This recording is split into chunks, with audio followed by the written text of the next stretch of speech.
வணக்கம். இது மதிமுகம் செய்திகள். இன்றைய முக்கிய நிகழ்வுகளை பார்ப்பதற்கு முன்பாக தலைப்பு செய்திகளை பார்க்கலாம்.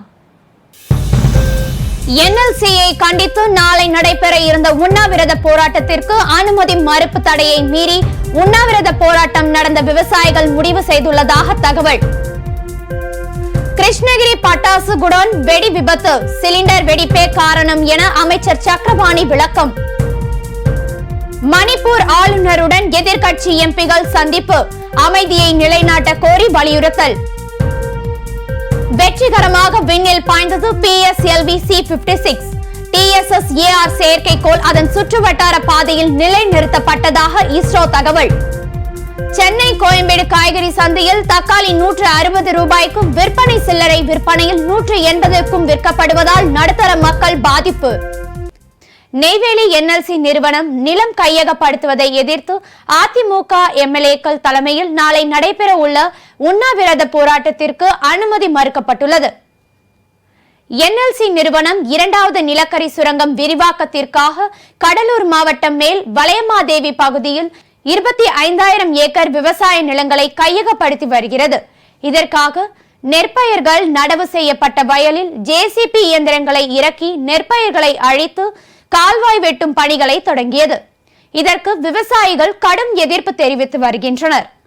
நெய்வேலியில் NLCக்கு எதிராக பாமக தலைவர் அன்புமணி ராமதாஸ் தலைமையில் பாமகவினர் நேற்று முன்தினம் முற்றுகை போராட்டம் நடத்திய நிலையில் அது வன்முறையாக மாறியது. இந்நிலையில் நெய்வேலி NLC நிறுவனம் நிலம் கையகப்படுத்துவதை எதிர்த்து அதிமுக MLA தலைமையில் நாளை நடைபெற உள்ள உண்ணாவிரத போராட்டத்திற்கு அனுமதி மறுக்கப்பட்டுள்ளது. சட்டம் ஒழுங்கு பிரச்சனையை காரணம் காட்டி காவல்துறையினர் உண்ணாவிரத போராட்டத்திற்கு அனுமதி மறுத்துள்ளனர். தடையை மீறி உண்ணாவிரதம் போராட்டம் நடத்த விவசாயிகள் முடிவு செய்துள்ளதாகவும் தகவல் வெளியாகியுள்ளது. கிருஷ்ணகிரி பட்டாசு குடோனில் ஏற்பட்ட வெடி விபத்துக்கு உணவகத்தில் உள்ள சிலிண்டர் கசிவுதான் காரணம் என அமைச்சர் சக்கரபாணி தெரிவித்துள்ளார். கிருஷ்ணகிரி மாவட்டம் பழையப்பேட்டையில் உள்ள தனியார் பட்டாசு குடோனில் நேற்று வெடி விபத்து ஏற்பட்டது. இந்த வெடி விபத்தில் 9 பேர் உயிரிழந்த சம்பவம் பெரும் சோகத்தை ஏற்படுத்தியுள்ள நிலையில் இதற்கு பல அரசியல் தலைவர்கள் இரங்கல் தெரிவித்து வருகின்றனர். முதலமைச்சர் MK ஸ்டாலின் 9 பேரின் குடும்பத்திற்கு இரங்கல் தெரிவித்த நிலையில் தலா 3 லட்சம் நிவாரணம் வழங்கி உத்தரவிட்டார். இந்த நிலையில் இந்த வெடி விபத்திற்கு காரணம் சிலிண்டர் வெடித்ததுதான் காரணம் என அமைச்சர் சக்கரபாணி தெரிவித்துள்ளார். வரும் காலத்தில் இதுபோன்ற விபத்து நடக்காமல் இருப்பதற்கு முதலமைச்சர் MK ஸ்டாலின் அரசு உரிய நடவடிக்கை எடுக்கும் எனவும் தெரிவித்தார். மேலும் இந்த பட்டாசு விபத்தில் காயமடைந்த 9 பேருக்கு தலா 50,000, தீவிர சிகிச்சையில் உள்ள 2 பேருக்கு தலா 1 லட்சமும் நிவாரணமாக சக்கரபாணி வழங்கினார். மணிப்பூர் மாநிலத்தில் அமைதியை நிலைநாட்ட ஆளுநர் உரிய நடவடிக்கை எடுக்க கோரி இந்திய கூட்டணி கட்சி தலைவர்கள் வலியுறுத்தியுள்ளனர். மணிப்பூர் மாநிலத்தில் இரு பிரிவினர்கள் இடையே ஏற்பட்ட கலவரம் தொடர்பாக அங்குள்ள மக்களை நேரில் சந்திக்க காங்கிரஸ், திமுக, ஆம் ஆத்மி உள்ளிட்ட இந்திய கூட்டணி கட்சி தலைவர்கள் 2 நாள் பயணமாக மணிப்பூர் செல்வார்கள் என ஏற்கனவே அறிவிக்கப்பட்டிருந்தது. இந்த நிலையில் விமானம் மூலம் கூட்டணி கட்சி எம்பிகள் நேற்று மணிப்பூர் தலைநகர் இம்பால் சென்றடைந்தனர். அங்கு நிவாரண முகாமில் தங்க வைக்கப்பட்டுள்ள மக்களை சந்தித்து குறைகளை கேட்டறிந்தனர். இந்நிலையில் மணிப்பூர் சென்றுள்ள இந்திய கூட்டணி கட்சி எம்பிகள் 2வது நாளான இன்று மணிப்பூர் ஆளுநர் அனுசுயா உகேவை நேரில் சென்று சந்தித்துள்ளனர். நேற்று முகாமில் தங்க வைக்கப்பட்டுள்ள மக்களை சந்தித்ததை தொடர்ந்து இன்று ஆளுநரை சந்தித்துள்ளனர். இந்த சந்திப்பில் மணிப்பூர் மாநிலத்தில் அமைதியை நிலைநாட்ட ஆளுநர் உரிய நடவடிக்கை எடுக்க வேண்டும் என வலியுறுத்தியுள்ளனர். மும்பையில் ஆகஸ்ட் இறுதியில் நடக்கவிருந்த எதிர்க்கட்சிகளின் 3வது கூட்டம் செப்டம்பர் முதல் வாரத்திற்கு ஒத்திவைக்கப்பட்டுள்ளது. நாடாளுமன்ற தேர்தலில் பிரதமர் மோடி தலைமையிலான பாஜக அரசுக்கு எதிராக காங்கிரஸ் உள்ளிட்ட எதிர்க்கட்சிகள் ஒன்றிணைந்துள்ளன. கடந்த ஜூன் 23ஆம் தேதி பீகார் மாநிலம் பாட்னாவில் எதிர்க்கட்சிகளின் தலைவர்கள் முதல் சந்திப்பு கூட்டம் நடைபெற்றது. இந்த கூட்டத்தில் திமுக, ஆம் ஆத்மி உள்ளிட்ட 16 கட்சிகள் பங்கேற்றன. இதனைத் தொடர்ந்து கர்நாடக தலைநகர் பெங்களூரில் எதிர்க்கட்சிகளின் 2வது கூட்டம் நடைபெற்றது. இதில் 26 கட்சிகளின் தலைவர்கள் பங்கேற்ற நிலையில் இந்த கூட்டணிக்கு இந்தியா என பெயர் வைக்கப்பட்டது. அப்போது எதிர்க்கட்சிகளின் அடுத்த கூட்டம் மகாராஷ்டிரா மாநிலம் ஆகஸ்ட் 25 மற்றும் 26 ஆகிய தேதிகளில் மும்பையில் நடைபெறும் என்று தெரிவிக்கப்பட்டது. ஆனால் தற்போது எதிர்க்கட்சிகளின் மூன்றாவது சந்திப்பு செப்டம்பர் முதல் வாரத்துக்கு ஒத்திவைக்கப்பட்டுள்ளதாக தகவல் வெளியாகியுள்ளது. சில தலைவர்கள் அந்த தேதிகளில் தங்களால் கலந்து கொள்ள முடியாது என்று தெரிவித்ததால் எதிர்க்கட்சிகளின் மூன்றாவது சந்திப்பு செப்டம்பர் முதல் வாரத்துக்கு தள்ளி வைக்கப்பட்டுள்ளதாக கூறப்படுகிறது.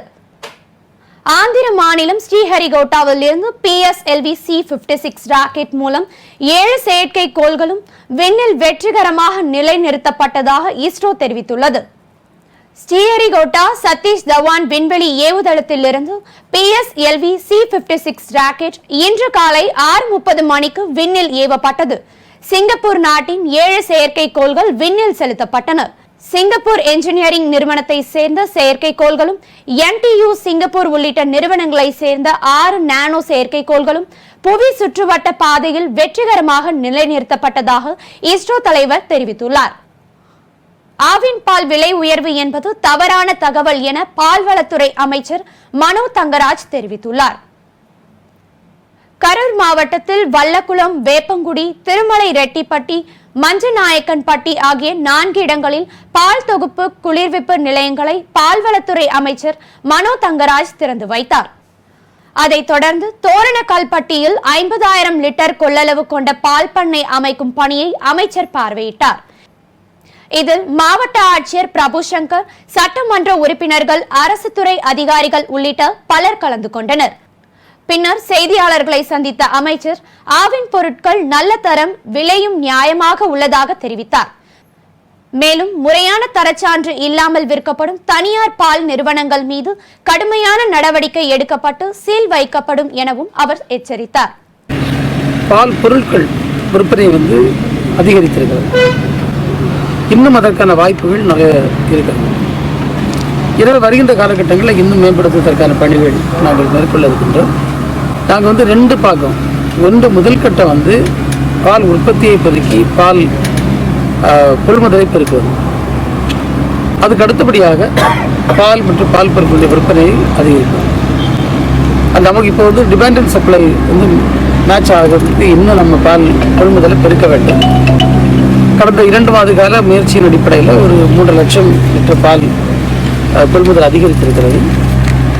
பால் உற்பத்தியை பெருக்குவதற்காக கடந்த மாதம் சுமார் 5000 மாடுகள் வாங்குவதற்கு புதிய கடன் உதவிகள் செய்திருக்கின்றோம். இன்னும் அதை பெருக்கிறத நம்ம மார்க்கெட்டிங்கை இன்னும் கொஞ்சம் கூட ஸ்ட்ரெங்தன் பண்ண முடியும். அதற்கான நடவடிக்கைகள் மேற்கொள்ளும். திருவண்ணாமலை கிரிவலத்தை முன்னிட்டு 1 மற்றும் 2 தேதிகளில் சென்னையிலிருந்து சிறப்பு பேருந்துகள் இயக்கப்பட உள்ளதாக போக்குவரத்து கழகம் தெரிவித்துள்ளது. திருவண்ணாமலையில் அண்ணாமலை என்றழைக்கப்படும் மலையை சுற்றி 14 கிலோமீட்டர் தொலைவு கிரிவல பாதை அமைந்துள்ளது. இங்கு ஒவ்வொரு மாதம் பௌர்ணமி நாளன்று ஏராளமான பக்தர்கள் கிரிவலம் செல்வது வழக்கமாக உள்ளது. அதிலும் சித்ரா பௌர்ணமி மற்றும் கார்த்திகை தீபத்தன்று ஏற்றப்படும் மகா தீபம் மிகவும் பிரசித்தி பெற்றவையாக கூறப்படுகிறது. இந்நிலையில் ஆடி மாதம் பௌர்ணமியையொட்டி கிரிவலம் செல்வதற்கான உகந்த நேரத்தை கோவில் நிர்வாகம் வெளியிட்டுள்ளது. அந்த வகையில் ஆடி மாத பௌர்ணமி 1ஆம் தேதி அதிகாலை 3:25 மணிக்கு தொடங்கி மறுநாள் 2ஆம் தேதி அதிகாலை 1:05 மணி வரை உள்ளதாகவும், செவ்வாய்க்கிழமை இரவு கிரிவலம் செல்ல உகந்த காலம் எனவும் கோவில் நிர்வாகம் தெரிவித்துள்ளது. இதற்காக ஆகஸ்ட் 1 மற்றும் 2 ஆகிய தேதிகளில் சென்னை இருந்து திருவண்ணாமலைக்கு பக்தர்கள் சென்று வர ஏதுவாக அதிநவீன சிறப்பு பேருந்துகள் இயக்கப்பட உள்ளதாக அரசு விரைவு போக்குவரத்து கழகம் தெரிவித்துள்ளது. அதேபோல் திங்கட்கிழமை முதல் கோவையிலிருந்து 35 சிறப்பு பேருந்துகள் இயக்கப்பட உள்ளன.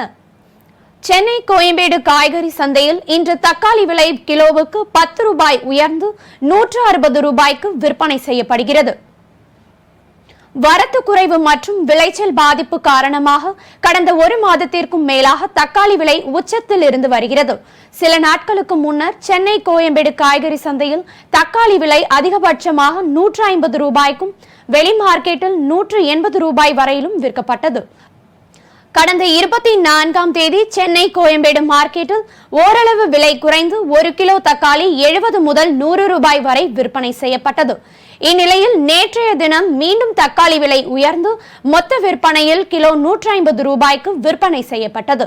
இந்நிலையில் இன்று மீண்டும் கிலோவுக்கு 10 ரூபாய் உயர்ந்து மொத்த விற்பனையில் 1 கிலோ தக்காளி 160 ரூபாய்க்கும் சில்லறை விற்பனையில் 1 கிலோ 180 ரூபாய்க்கும் விற்பனை செய்யப்படுவதால் நடுத்தர மக்கள் பெரிதளவு பாதிக்கப்பட்டுள்ளனர். திண்டுக்கல் மாவட்டம் கொடைக்கானலில் வார விடுமுறை முன்னிட்டு சுற்றுலா பயணிகள் வருகை அதிகரித்து காணப்பட்டது. இன்று வார விடுமுறை என்பதால் வனத்துறை கட்டுப்பாட்டில் உள்ள சுற்றுலா இடங்களான மோயர் சதுக்கம், குணா குகை, தூண்பாறை உள்ளிட்ட பல்வேறு பகுதிகளில் சுற்றுலா பயணிகள் மாறிவரும் காலநிலை மற்றும் இயற்கை சூழலை அனுபவித்து மகிழ்ந்தனர். ஃபைன் மரக்காடுகள் உள்ளிட்ட இடங்களில் குதிரை சவாரி மேற்கொண்டு மகிழ்ச்சி அடைந்தனர். சுற்றுலா பயணிகளின் வருகையால் பல்வேறு இடங்களில் போக்குவரத்து நெரிசல் ஏற்பட்டது. கரூர் மாவட்டத்தில் கொங்கு ஒயிலாட்டம் மற்றும் ஸ்ரீ ஈசன் வள்ளி கும்மி அரங்கேற்ற விழா நடைபெற்றது. கணபதிபாளையம் பகுதியில் அமைந்துள்ள பகவதி அம்மன் ஆலயத்தில் சிறப்பு பூஜைகள் நடைபெற்ற பின்னர் நூற்றுக்கணக்கான பெண்கள் கோவில் வளாகத்தில் இருந்து ஊர்வலமாக ஸ்ரீ ஊரணி காளியம்மன் கோவிலை வந்தடைந்தனர். அங்கு மைதானத்தில் பிரத்யேகமாக அமைக்கப்பட்டிருந்த மேடையில் முருகப்பெருமானுக்கு சிறப்பு பூஜைகள் நடத்தி வழிபாடு நடத்தப்பட்டது. அதனைத் தொடர்ந்து கொங்கு ஒயிலாட்டம் மற்றும் ஸ்ரீ ஈசன் வள்ளி கும்மி அரங்கேற்ற விழா நடைபெற்றது. இதில் 100க்கும் மேற்பட்ட பெண்கள் மற்றும் சிறுமியர் ஒரே வண்ணத்திலான பாரம்பரிய உடையணிந்து ஒயிலாட்டம் ஆடினர். மயிலாடுதுறையில் தருமபுரம் ஆதின குமர கட்டளையில் ரோட்டரி சங்கங்கள் மற்றும் மகாத்மா காந்தி கண் மருத்துவமனை சார்பில் புதிய அதிநவீன கண் பரிசோதனை மையம் திறக்கப்பட்டது. முதல் நாள் முற்றிலும் இலவசமாக கண் பரிசோதனை செய்யப்பட்ட நிலையில் தொடர்ந்து ரூபாய் 50 மட்டும் கட்டணம் வசூலித்துக் கொண்டு கண் பரிசோதனை நடத்தப்பட உள்ளது. அதேபோல் தினமும் ஒரு கிராமத்துக்கு சென்று வீடு வீடாக கண் பார்வை குறித்து விழிப்புணர்வு ஏற்படுத்தி கண்ணில் பிரச்சனை இருக்கும் பட்சத்தில் கண் மருத்துவமனை அழைத்து வரப்பட்டு முழுமையாக பரிசோதனைகளில் ஈடுபடுத்த உள்ளதாக தெரிவிக்கப்பட்டுள்ளது. இந்த அதிநவீன கண் பரிசோதனை மையத்தை தருமபுரம் ஆதீனம் ஞானசம்பந்த சுவாமிகள் மற்றும் மாவட்ட ஆட்சியர் மகாபாரதி ஆகியோர் திறந்து வைத்தனர். திருப்பத்தூர் மாவட்டம் விஷமங்கலம் அரசு மேல்நிலைப் பள்ளியில் மிதிவண்டி வழங்கும் விழா நடைபெற்றது. திருப்பத்தூர் மாவட்டத்தில் பள்ளி கல்வித்துறை சார்பாக 11,254 மாணவ மாணவியருக்கு 5,98,00,000க்கு 62,000 மதிப்பில் விலையில்லா மிதிவண்டி வழங்கும் விழா நடைபெற்று வருகிறது. அதன் ஒரு பகுதியாக விஷமங்கலம் பகுதியில் உள்ள அரசினர் மேல்நிலைப் பள்ளியில் மாவட்ட ஆட்சியர் பாஸ்கர பாண்டியன் தலைமையில் பள்ளி மாணவ மாணவிகளுக்கு இலவச மிதிவண்டி வழங்கும் நிகழ்ச்சி நடைபெற்றது. இதில் விஷமங்கலம், மட்டரப்பள்ளி, குறும்பேரி, கொரட்டி, பொம்மிக்குப்பம் உள்ளிட்ட 6 பள்ளிகளுக்கு மிதிவண்டிகள் வழங்கப்பட்டது. வேலூர் செங்கானத்தம் பகுதியில் உள்ள காலபைரவர் ஆலயத்தை அபகரிக்க ஒரு குழு முயற்சி எடுத்து வருவதாக புகார் எழுந்துள்ளது.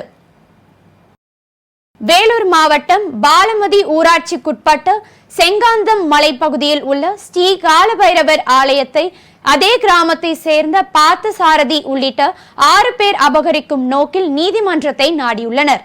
ஆனால் 2012ஆம் ஆண்டில் நீதிமன்றம் விசாரணை நடைபெற்ற போது இந்த ஆலயம் பக்தவச்சலம் குடும்பத்துக்கு சொந்தம் என தீர்ப்பளித்ததாக கூறப்படுகிறது. இந்த நிலையில் மீண்டும் பார்த்தசாரதி உள்ளிட்ட 6 பேர் ஆலயத்தை அபகரிக்க முயற்சி செய்வதாக புகார் எழுந்துள்ளது. செங்கானாத்தம் கிராமத்தில் உள்ள அனைத்து கோயில்களையும் கேசவல், நரசிம்மல், பக்தவச்சலம் இவர்கள் குடும்பம் தொடர்ந்து தர்மக தாவம் இருந்து திருவிழாக்களையும் நடத்தி வந்தனர். 2004ஆம் ஆண்டு ஒரு சில ஆட்களை கொண்டு வேலூர் நீதிமன்றத்தில் வழக்கு தொடரப்பட்டது. அந்த வழக்கு 2012 ஆண்டு தீர்ப்பு வந்தது. அதில் பக்தவாச்சலம் சாதகமாக தீர்ப்பு அளிக்கப்பட்டது. இந்த செங்கானாத்தில் கிராமத்தில் உள்ள காலபைரவர் கோயிலில் தொடர்ந்து அனைத்து மதத்தினரும் வந்து வழிபடுகின்றனர். வேலூர் மாவட்டம் குடியாத்தம் புதிய பேருந்து நிலையம் அருகில் மணிப்பூர் கலவரத்தை கண்டித்து இளைஞர் மாதர் விவசாயிகள் மற்றும் விவசாய தொழிலாளர் சங்கம் சார்பில் கண்டன ஆர்ப்பாட்டம் நடைபெற்றது. ஒன்றிய பாஜக அரசை பதவி விலக வலியுறுத்தியும் கலவரத்தை கண்டு கொள்ளாத மணிப்பூர் மாநில அரசை கண்டித்தும் இந்த கண்டன ஆர்ப்பாட்டம் நடைபெற்றது. அதேபோல் குடியாத்தம் தலைமை தபால் நிலையத்தில் அஞ்சல் அட்டை அனுப்பும் போராட்டமும் நடைபெற்றது. இதில் ஏராளமான இளைஞர் மாதர் சேர்ந்தவர்கள் கலந்து கொண்டு கோஷங்களை எழுப்பினர். சேலம் மாவட்டம் தம்மம்பட்டி அருகே கொல்லிமலை அடிவாரத்தில் கார் தலைக்குப்புற கவிழ்ந்து விபத்துக்குள்ளானதில் கல்லூரி மாணவர்கள் 5 பேர் படுகாயம் அடைந்தனர். தஞ்சாவூர் மாவட்டம் அம்மாப்பேட்டையை சேர்ந்த பிரியதர்ஷன், ஹரிபிரகாஷ், சூரியவர்மன் மற்றும் திருவாரூர் மாவட்டத்தை சேர்ந்த யோகேஷ், சூர்யா ஆகிய 5 பேரும் காரில் கொல்லிமலைக்கு சென்றுள்ளனர். சேலம் மாவட்டம் தம்மம்பட்டி வழியாக திரும்பிய போது வேலிக்காடு என்னும் இடத்தில் கார் பிரேக் பிடிக்காததால் வளைவில் கார் தலைக்குப்புற கவிழ்ந்து விபத்துக்குள்ளானது. இதில் காரில் பயணித்த அனைவருக்கும் பலத்த காயம் அடைந்தனர். அப்பகுதியில் மக்கள் படுகாயம் அடைந்து 5 பேரையும் மீட்டு ஆத்தூர் அரசு மருத்துவமனையில் சிகிச்சைக்கு சேர்த்த நிலையில் விபத்து குறித்து காவல்துறையினர் வழக்கு பதிவு செய்து விசாரணை மேற்கொண்டு வருகின்றனர். சேலம் மாவட்டம் ஆத்தூர் அருகே சட்டவிரோதமாக இருசக்கர வாகனத்தில் கடத்தி வந்த 500 லிட்டர் சாராயம் பறிமுதல் செய்யப்பட்டது. சேலம் மாவட்டம் கல்வராயன்மலை வனப்பகுதியில் மர்ம நபர்கள் சட்டவிரோதமாக கள்ளச்சாராயம் காய்ச்சி அதனை லாரி டியூபுகள் மூலம் கடத்தி வந்து ஆத்தூர் அதன் சுற்றுவட்டார பகுதிகளில் விற்பனை செய்யப்பட்டு வருவதாக மாவட்ட காவல் கண்காணிப்பாளருக்கு தொடர்ந்து புகார்கள் சென்றதை அடுத்து காவல்துறையினர் தனிப்படை அமைத்து தீவிர கண்காணிப்பு பணியில் ஈடுபட்டு வருகின்றனர். கருமந்திரை வனப்பகுதியில் உள்ள ஆவாரையில் இருந்து கல்லூர் செல்லும் வழித்தடத்தில் தனிப்படை காவல்துறையினர் ரோந்து பணியில் ஈடுபட்டிருந்தனர். அப்போது இருசக்கர வாகனத்தில் சட்டவிரோதமாக லாரி டியூபுகளில் கள்ளசாராயம் கடத்தி வந்த மர்ம நபர்கள் காவலர்களை கண்டவுடன் இருசக்கர வாகனத்தையும் சாராயத்தையும் அங்கேயே விட்டபடி அங்கிருந்து தப்பியோடினர். இதனை அடுத்து 5 லாரி டியூபுகளில் இருந்த 500 லிட்டர் கள்ளச்சாராயம் மற்றும் இருசக்கர வாகனத்தையும் கைப்பற்றிய காவல்துறையினர் வழக்கு பதிவு செய்து தப்பியோடிய சாராய வியாபாரியை வலைவீசி தேடி வருகின்றனர். திண்டுக்கல் மாவட்டம் கொடைக்கானல் வனத்துறை கட்டுப்பாட்டில் உள்ள மோயர் சதுக்கம் சுற்றுலா தலத்தில் மனித விலங்கு மோதல்களை தடுக்க வனத்துறை சார்பில் விழிப்புணர்வு ஏற்படுத்தப்பட்டது. தனியார் தோட்டத்தில் வனவிலங்குகளை வெடிவெடித்தும் தீப்பந்தத்துடன் விரட்டுதல் உள்ளிட்ட செயல்களில் ஈடுபடுவதால் வனவிலங்குகளுக்கு தொந்தரவு ஏற்பட்டு மனித மோதல் ஏற்படுகிறது. இதுபோன்ற செயல்களில் ஈடுபடக்கூடாது என்றும் மரங்களை அழிப்பதனால் மழை அளவு குறைவதாகவும் விழிப்புணர்வு நாடகம் நடத்தப்பட்டது. மேலும் சுற்றுலா தலங்களுக்குள் செல்லும் சுற்றுலா பயணிகள் வனவிலங்குகளை தூரத்தில் இருந்து பார்க்க வேண்டும் என்றும் அருகில் சென்று புகைப்படம் எடுப்பதை தவிர்க்க வேண்டும் எனவும் அறிவுறுத்தப்பட்டது.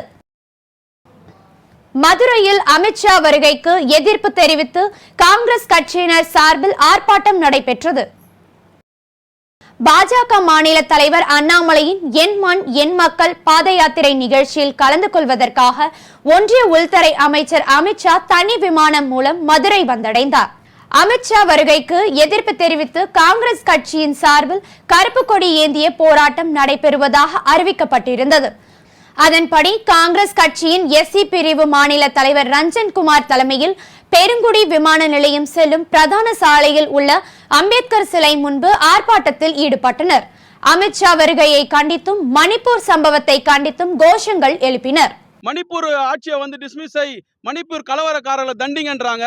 ஒரே ஒரு புரிதல் தான், அவங்க ஆல்ரெடி கோத்ரா கலவரக்காரர்கள் தான் அமித்ஷாவும் மோடியும். கோத்ரா கலவரக்காரர்கள் எப்படி மணிப்பூர் கலவரக்காரர்களை அடக்குவாங்க? ஒரு ஏற்கனவே கோத்ரால இதே மாதிரி சிறுபான்மை மக்களை கொலை செய்தவர்கள் தான் இந்த இருவரும். இப்படி இருக்கையில இன்னைக்கு சிறுபான்மையர் அடிக்கிறவங்களை எப்படி அவங்க தடுப்பாங்க? ஏதோ திருடன் கையிலேயே சாவி கொடுத்த மாதிரி தான் இந்த பதவி, உள்துறை அமைச்சர் பதவியை அமித்ஷா கையில் கொடுக்கப்பட்டிருக்கு. அதனால நாடு இன்னைக்கு சட்டம் ஒழுங்கு ரொம்ப மோசமா இருக்கு, மக்கள் பாதிப்படைஞ்சிருக்காங்க. இதை இந்த வருகிற 2024 தலைவர் ராகுல் காந்தி அவர்கள் தலைமையிலையும் ஒன்றிணைந்து அமித்ஷாவையும் மோடியையும் எப்படி பழங்குடியின மக்களை அம்மனப்படுத்தி ஊர்வலமாக அழைத்து சென்று விரட்டினார்களோ அதே போன்று அமித்ஷாவையும் மோடியும் இந்த பாரதிய ஜனதா RSS போன்ற அமைப்புகளையும் அம்மனப்படுத்தி இந்த நாட்டை விட்டு ஓட வைப்போம் என்பதை இந்த நேரத்தில் பாபா சாஹேப் அம்பேத்கர் சிலை முன்பு காங்கிரஸ் கட்சியினர் சூளுரைக்கிறோம்.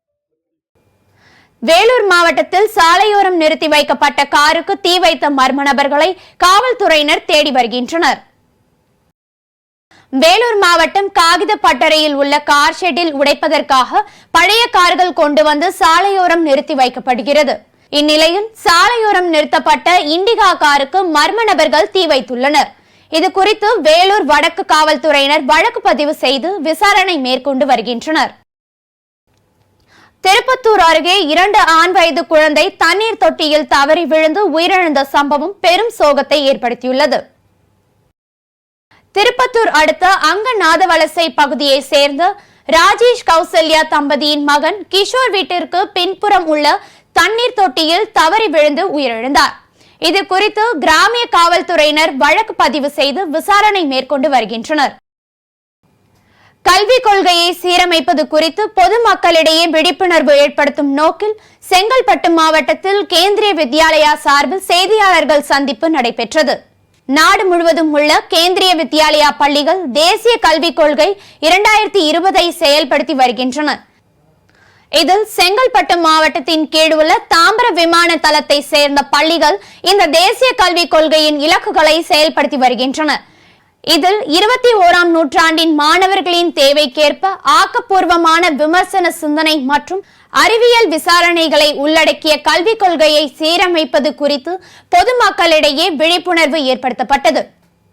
சின்ன சின்ன விஷயம் இந்த நான் சொன்னேன் இல்லை, இந்த மாதிரி வாட்டர் என்ன சொல்றது ஃபவுண்டெயின் பண்ணுறது, இதெல்லாம் நம்ம பசங்க பண்ணிகிட்டே இருக்காங்க ஆனால் டே டு டே பேசிஸ். அந்த மாதிரி பண்ணும்போது அவங்களுக்கு என்னென்னா அவங்களுக்கு அதில் இன்ட்ரெஸ்ட் வருது. இது மல்டி டிசிப்ளினரி அப்ரோச். இப்போ வாட்டர் ஃபவுண்டெயின், அப்போ தண்ணி மேலே எப்படி போகுது, அப்போ மோட்டர் தான் என்ன ரூல் இருக்குது, அப்போ ஃபிசிக்ஸும் இருக்குது, அதில் அந்த க்ரியேட்டிவிட்டியும் இருக்குது. அதே மாதிரி டிஃப்ரெண்ட் ஆஸ்பெக்ட்ஸை சேர்த்து போட்டு நல்ல என்ன சொல்கிறது கிளாஸ் ரூம்குள்ளே இல்லாமல் வெளியே போய் உட்காந்து குரூப்பில் உட்காந்து பண்ணுற ஆக்டிவிட்டீஸ் இதெல்லாம். இதே மாதிரி எஜுகேஷனை வந்து இம்பார்ட் பண்ணுறதுல வழியை பார்த்துட்டே இருக்கோம். அதில் வேரியஸ் அதர் ஸ்கீம்ஸ் வந்துகிட்டே இருக்குது. அது ரோல் அவுட் ஆக கேவிஎஸ் வந்து இம்ப்ளிமெண்ட் பண்ணிகிட்டே இருக்குது. இந்த செங்கல்பட்டு டிஸ்ட்ரிக்டில் KV1 Tambaram, KV2 Tambaram, KV1 Kalpakkam இதெல்லாம் இதே மாதிரி தான் எஜுகேஷன் கேட்டர் பண்ணிகிட்டே போகுது. ரஷ்யாவின் தலைநகர் மாஸ்கோவில் இன்று காலை உக்ரைனிய ஆளில்லா விமானங்கள் தாக்குதல் நடத்தியுள்ளது. இந்த தாக்குதலில் 2 அலுவலக கட்டிடங்கள் சேதமடைந்துள்ளதாகவும் அதில் ஒரு கட்டிடத்தில் உள்ள பாதுகாவலர் ஒருவர் காயமடைந்துள்ளதாகவும் தகவல் வெளியாகியுள்ளது. இந்த ட்ரோன் தாக்குதலின் விளைவாக கட்டிடத்தில் முதல் மாடியிலிருந்து 4ஆம் தளம் வரையிலான கண்ணாடிகள் உடைந்துள்ளதாகவும் கூறப்படுகிறது. இந்த தாக்குதலுக்கு பிறகு மாஸ்கோவின் நுக்கோவோ விமான நிலையம் தற்காலிகமாக மூடப்பட்டுள்ளதாகவும் விமானங்கள் திருப்பிவிடப்பட்டதாக தகவல் வெளியாகியுள்ளன. மேலும் இதில் 3 ட்ரோன்கள் சுட்டு வீழ்த்தப்பட்டுள்ளதாக ரஷ்யா பாதுகாப்பு அமைச்சகம் தெரிவித்துள்ளது. மீண்டும் தலைப்பு செய்திகள். NLCயை கண்டித்து நாளை நடைபெற இருந்த உண்ணாவிரத போராட்டத்திற்கு அனுமதி மறுப்பு தடையை மீறி உண்ணாவிரத போராட்டம் நடந்த விவசாயிகள் முடிவு செய்துள்ளதாக தகவல். கிருஷ்ணகிரி பட்டாசு குடோன் வெடி விபத்து, சிலிண்டர் வெடிப்பே காரணம் என அமைச்சர் சக்கரபாணி விளக்கம்.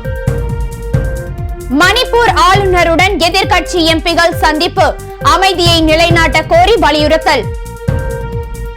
வெற்றிகரமாக விண்ணில் பாய்ந்தது PSLV C-56.